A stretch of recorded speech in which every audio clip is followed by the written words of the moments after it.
তারেক জিয়ার তো আমাকে সরকার না। শেখ হাসিনা কিন্তু বিগত 5 বছর সে লিগেল ভাবে ভোটে, জনগণের ভোটে সে সরকার হয়েছে। 5ই আগস্টের আগে বিএনপির ভোট ছিল 80%। 5ই আগস্টের পরে তারেক জিয়া তো কোনো শপথ টপথ করে না। কি শপথ? ইটমারি কিতাব, বুয়া কিতাব শপথ করিয়া সে আজ এই দেশের সরকার। তারেক জিয়ার তো আমাকে সরকার না। তারেক জিয়া তো অবৈধ সরকার। শেখ হাসিনা যেমন অবৈধ, তারেক তো শেখ হাসিনার ভিতরে একটা দেখছি কি জানেন, আমরা তারেক জিয়ার পক্ষেও না এবং শেখ হাসিনার পক্ষেও না, আমরা নির্দলীয় নিরপেক্ষভাবে কথাগুলো আমি বলতেছি যে দেখেন, শেখ হাসিনা কিন্তু বিগত 5 বছর সে লিগেল ভাবে ভোটে, জনগণের ভোটে সে সরকার হয়েছে। কিন্তু হেয়ার পরে বাবার বিচার, এই বিচার, এই বিচার করতে যায় সে 17 বছর সে মানুষকে অনেক কষ্ট দিচ্ছে, নির্যাতিত হয়েছে, খুন দিয়ে মানুষকে জর্জরিত করে রাখছে। আসেন, কিন্তু তারেক রহমান তো কোনো আপনার কোনো লিগেল ভোটই তো সে আসে না। সে তো মানে অনিয়ম করিয়া, মানে দুর্নীতি করে, চিটারি করিয়া, ভোট ইঞ্জিনিয়ারিং করিয়া সে আসছে ক্ষমতায়। তাহলে সে তো লিগেল বোর্ডে আসে না, সে তো ইটমারি কিতাব দিয়া তত শেখ হাসিনায় আপনার করছে, শপথ পড়ছে, অবৈধ বৈধ সে শপথ পড়ছে, শপথ পড়ে সে সরকার ছিল এই ক্ষমতায় এই দেশে।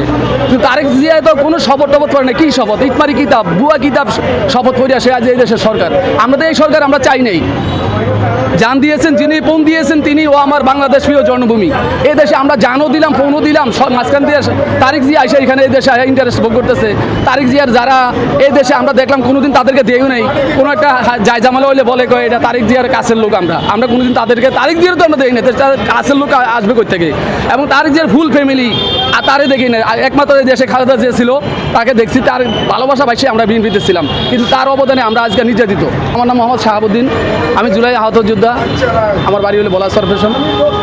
আমি এখন বর্তমানে এই একটা মাদ্রাসার একটা চাকরি নিয়ে আছেন।